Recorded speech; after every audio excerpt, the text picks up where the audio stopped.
Good morning ಎಲ್ಲರಿಗೂ ನಮಸ್ಕಾರ. ನನ್ನ ಮುದ್ದು ವೀಕ್ಷಕರಿಗೆ ವೆಲ್ಕಮ್ ಟು ಮೈ ಚಾನಲ್ ರೇಖಾ ಈ ಲೋಕ. ಇವತ್ತಿನ ಈ ಲಾಗ್ನ ಈ ಒಂದು ಬ್ಯೂಟಿಫುಲ್ ಮಾರ್ನಿಂಗ್ ವ್ಯೂನೊಂದಿಗೆ ಸ್ಟಾರ್ಟ್ ಮಾಡ್ತಾ ಇದ್ದೀನಿ. ಇವತ್ತಿನ ಲಾಗ್ ತುಂಬ ಇಂಟ್ರೆಸ್ಟಿಂಗ್ ಆಗಿರುತ್ತೆ, ಎಲ್ಲರೂ ಕೊನೆವರೆಗೂ ನೋಡಿ. ಹಾಗೂ ಈ ಚಾನಲ್ನ ಯಾರು ಹೊಸದಾಗಿ ನೋಡ್ತಾ ಇದ್ದೀರಾ ದಯವಿಟ್ಟು ಸಬ್ಸ್ಕ್ರೈಬ್ ಮಾಡ್ಕೊಂಡು ನೋಡಿ ಅಂತ ಹೇಳ್ತಾ ಇದ್ದೀನಿ. ಬನ್ನಿ ನೋಡೋಣ ಏನೇನಿದೆ ಇವತ್ತಿನ ಲಾಗಲ್ಲಿ.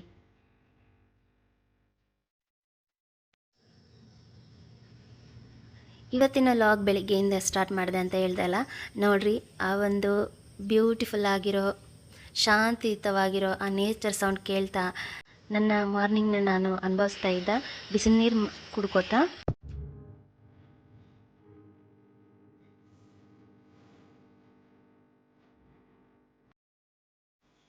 ಬಿಸಿನೀರು ಕುಡಿದು ಆ ಬ್ಯೂಟಿಫುಲ್ ಮಾರ್ನಿಂಗ್ನ ಎಂಜಾಯ್ ಮಾಡಿದ ಮೇಲೆ ನಾನು ಬಂದಿದ್ದು ಬಾಲ್ಕನಿಯಲ್ಲಿ ನಾನು ಕೆಲವೊಂದಿಷ್ಟು ಸಸಿಗಳನ್ನ ಹಾಕಿದ್ದೀನಿ. ಹೂವಿನ ಗಿಡಗಳ ಇದೆ. ಬೆಳಗ್ಗೆ ಎದ್ದ ತಕ್ಷಣ ಪ್ರತಿದಿನ ಬಾಲ್ಕನಿಲಿ ಒಂದು ರೌಂಡ್ ಹೋಗಿ ಬರ್ತೀನಿ, ಗಿಡಗಳು ಹೆಂಗಿದೆ ಅಂತ. ಅಲ್ಲಿ ಒಂಥರ ಮನಸ್ಸಿಗೆ ನೆಮ್ಮದಿ ಅನಿಸುತ್ತೆ. ನೋಡ್ರಿ, ನನ್ನ ಅಂಗೈ ಆಗಲ ದಾಸವಾಳದ ಹೂವಿತ್ತು. ಆಮೇಲೆ ಬ್ರೈಟ್ ಆಗಿರೋ ಬ್ಯೂಟಿಫುಲ್ ಆಗಿರೋ ದಾಸವಾಳ ಪುಟ್ಟ ಗಿಡದಲ್ಲಿ ಹೂಗಳು ಬರ್ತಾ ಇದೆ. ಏನಿಲ್ಲ ಅಂದರೂ ತಿಂಗಳಲ್ಲಿ ಒಂದು 8-10 ಸತಿನಾದರೂ ಹೂ ಬಿಟ್ಟಿರುತ್ತೆ. ಬಿಸಿಲಿಗೆ ನೋಡ್ಬೋದು ಇಷ್ಟು ಚೆನ್ನಾಗಿ ಬ್ರೈಟ್ ಆಗುತ್ತಲ್ಲ, ಅದು ನನಗಂತೂ ತುಂಬ ಇಷ್ಟ. ಇವೆರಡು ಪುಟ್ಟ ಗುಲಾಬಿ.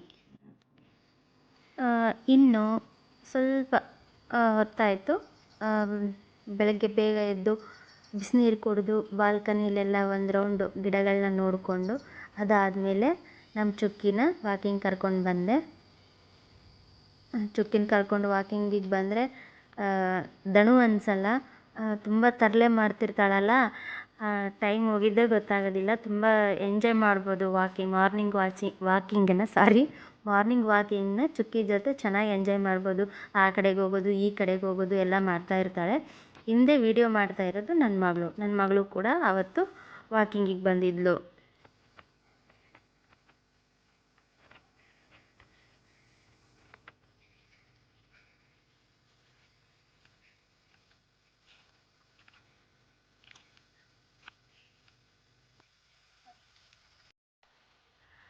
ಚುಕ್ಕಿನ ಹೊರಗಡೆ ಕಟ್ಟಾಕ್ಬಿಟ್ಟು ಬಂದುಬಿಟ್ಟು ಬೆಳಗಿನ ಕಸ ಹೊಡಿಬೇಕಲ್ಲ. ಬೆಡ್ನ ಜಾಡ್ಸೋಣ ಅಂಥೇಳಿ ಯಾಕೋ ತಲೆಗೆ ಮನಸ್ಸಿಗೆ ಬಂತು. ಗೋಡೆಗೆ ಒರಗಿಸಿ ದಪ್ಪ ಕಟ್ಟಿಗೆ ತೊಗೊಂಡು ಆ ಬೆಡ್ನ ಸರಿಯಾಗಿ ಬಡದೆ ಧೂಳು ಬಿಟ್ಕೊಂಡು ಬರುತ್ತೆ ಅಂತ. ಯಪ್ಪ, ನಿಜವಾಗ್ಲೂ ನನಗೆ ಒಂಥರ ಆಗೋಯ್ತು ಹೇಳ್ತೀನಿ. ನೋಡ್ರಿ, ಇದು ಕಸ ಹೊಡೆದಿದ್ದಲ್ಲ, 2 ಬೆಡ್ ಇದೆ ನಮ್ಮ ಮನೇಲಿ. ಸ್ಪಂಜಿಂದು ಒಂದು ಇದು ತೆಂಗಿನ ನಾರಿಂದು. ಎರಡನ್ನೂ ಗೋಡೆಗಿಟ್ಟು ಪಟ್ ಅಂತ ಹೊಡೆದ್ರೆ ಈ ಥರ ಕಡಲೆ ಹಿಟ್ಟು ಥರ ಇಷ್ಟು ಡಸ್ಟ್ ಬಂತಲ್ಲ.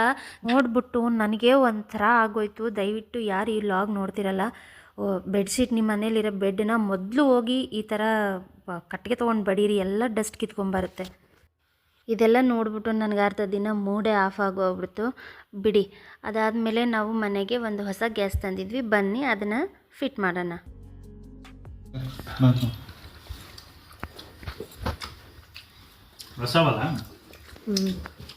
ಇದು ಹೊಸವ.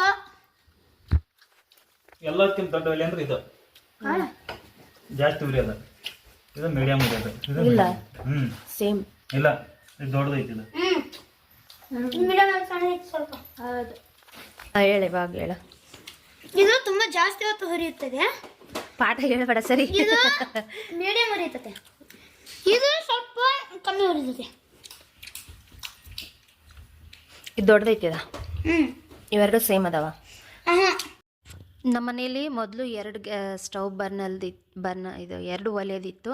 ನನಗೆ 4 ಒಲೆ ಇರೋದು ತೊಗೋಬೇಕಂತ ತುಂಬ ಆಸೆ ಇತ್ತು. ಆದರೆ ಅದು ಟಾಪು ಗ್ಲಾಸದಿರ್ತಿತ್ತು. ನನಗೆ ಗ್ಲಾಸ್ದು ಇಷ್ಟ ಇಲ್ಲ, ನಂಗೆ ಸ್ಟೀಲ್ದೇ ಬೇಕು. ಅದಕ್ಕೆ ಸ್ಟೀಲ್ದಲ್ಲಿ ಎಷ್ಟು ನೋಡಿದ್ರೂ 4 ಒಲೆ ಇರೋದು ಸಿಗಲಿಲ್ಲ, 3ರದ್ದಿತ್ತು. ಸರಿ ಓಕೆ ಅಂತ ಹೇಳ್ಬಿಟ್ಟು ಇದನ್ನೇ ತೊಗೊಂಡೆ.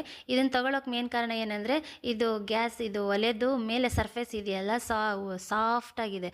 ಸಾಫ್ಟ್ ಅಂದರೆ ಮೆತ್ತಗಲ್ಲ, ನೈಸ್ ಐತಲ್ಲ, ಮೇಲೆ ಏನು ಡಿಸೈನ್ ಇಲ್ಲ. ಕ್ಲೀನ್ ಮಾಡೋದಕ್ಕೆ ತುಂಬ ಚೆನ್ನಾಗಿರುತ್ತೆ ಅಂತ ಹೇಳ್ಬಿಟ್ಟು ಅದನ್ನು ಆರಿಸ್ಕೊಂಡಿದ್ದೆ ನಾನು.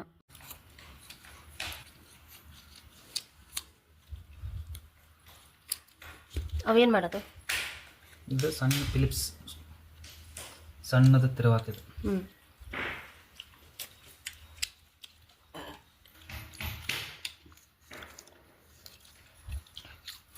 ಅದ್ರಾಗ ಎಲ್ಲಿ ಸೆಲ್ ಹಾಕೋದಿಲ್ಲ ರಾತ್ರಿ ಹೊತ್ತು ಏನನ್ನಾದ್ರೆ ಹಚ್ಚಕ ಸೆಲ್ ಹಾಕೋದು 3 ಸೆಲ್ ಹಿಡಿತೈತಿ. 3 ಹ್ಞೂ ಆನಾಯ್ತು. ಇದ್ರಾಗ ಯಾವ್ದು ಬೇಕಂತ ನೋಡಿ ಒಂದೊಂದು ತಗೊಂಡು ಕೆಲಸ ಮಾಡಿ. ಇದು ದೊಡ್ಡ ಫಿಲಿಪ್ಸ್, ಮೀಡಿಯಮ್, ಹ್ಞೂ ಇದು ಸಣ್ಣದು, ಲಾರ್ಜ್, ಇದು ಸ್ಕ್ರೂ ಡ್ರೈವರ್ ಸಣ್ಣದು, ಹ್ಞೂ ಮೀಡಿಯಮ್, ಹ್ಞೂ ದೊಡ್ಡ. ಹ್ಞೂ ಇದ್ರೊಳಗೆ ಸಣ್ಣ ಫಿಲಿಪ್ಸ್ ಐತಿ. ಇದ್ರೊಳಗೆ ಇಷ್ಟೇ ಇಟ್ಟು ನಟ್ಟು ತರಬೇಕು.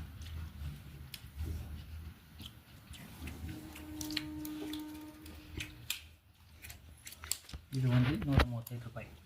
135 ರೂಪಾಯಿ. ಕ್ಯಾಂಟೀನ್ ರೇಟ್ ಇನ್ನೂ ಕಡಿಮೆ ಐತೆ. ಕ್ಯಾಂಟೀನ್ ರೇಟ್ ಎಷ್ಟಾಯ್ತು ನೋಡೋದು.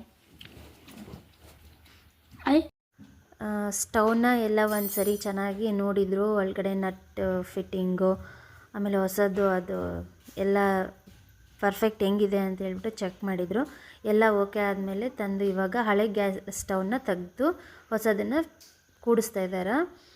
ಈಗ ಇಷ್ಟೊತ್ತು ಒಂದು ಟೂಲ್ ನೋಡಿದ್ರಲ್ಲ ಸ್ಕ್ರೂ ಡ್ರೈವರ್ದು, ಇದು ಆಲ್ ಇನ್ ಒನ್ ಅನ್ನೋ ಥರ ಒಂದರಲ್ಲೇ ಎಲ್ಲ ಸೈಜಿನ ಸ್ಕ್ರೂ ಡ್ರೈವ್ ಇದೆ. ಮತ್ತು ನೈಟ್ ಹೊತ್ತು ನಟ್ಟನ್ನ ಫಿಟ್ ಮಾಡಬೇಕು ಅಂತ ಬೆಳಕಬೇಕು ಅಂತಂದರೆ ಅದರಲ್ಲಿ ಸೆಲ್ ಇದೆ.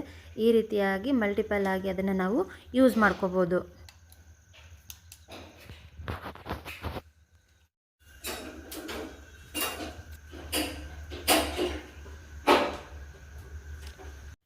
ಇನ್ನು ಸ್ಟವ್ನ ಫಿಟ್ ಮಾಡಿದ್ದಾದಮೇಲೆ ಅದನ್ನು ನನ್ನ ಮಗಳ ಕೈಯಿಂದ ಪೂಜೆ ಮಾಡಿಸ್ತಾ ಇದ್ದೀನಿ. ಹೊಸ ಸ್ಟವ್ ಪ್ರತಿದಿನ ನಾವು ಮಾಡೇ ಮಾಡ್ತೀವಿ, ಅದನ್ನು ವಾಶ್ ಮಾಡಿಕೊಂಡು. ಹೊಸದು ನನ್ನ ಮಗಳ ಕೈಲೇ ಪೂಜೆ ಮಾಡ್ಸೋಣ ಅಂತ ಹೇಳ್ಬಿಟ್ಟು ಮಾಡಮ್ಮ ಅಂತ ಹೇಳಿದೆ. ಅವಳು ಈಗ ಪೂಜೆ ಮಾಡ್ತಾಯಿದ್ದಾಳೆ.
ಈಗ ಒಲೆ ಹಚ್ಬೇಕಾ?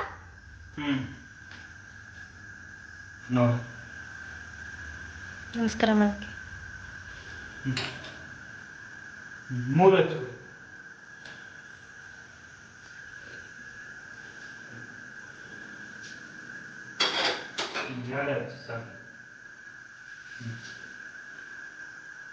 ಸಾಕು ನಿಂಬುದು. ಪ್ರೀತಿಯ ವೀಕ್ಷಕರೇ, ಇದಾಗಿತ್ತು ನನ್ನ ಇವತ್ತಿನ ವ್ಲಾಗ್. ಹೇಗಿತ್ತು ಅಂತ ಹೇಳಿ ಕಮೆಂಟ್ ಮಾಡಿ. ಇಷ್ಟ ಆದರೆ ಲೈಕ್ ಮಾಡಿ. ಇನ್ನೂ ಯಾರ್ಯಾರು ಸಬ್ಸ್ಕ್ರೈಬ್ ಮಾಡಿಲ್ಲ ದಯವಿಟ್ಟು ಸಬ್ಸ್ಕ್ರೈಬ್ ಮಾಡ್ಕೊಳ್ಳಿ. ನಿಮ್ಮ ಪ್ರೀತಿ ಸಪೋರ್ಟ್ನ ಯಾವಾಗಲೂ ನಮ್ಮ ಮೇಲೆ ತೋರಿಸ್ತಾ ಇರಿ. ನಮಸ್ಕಾರ.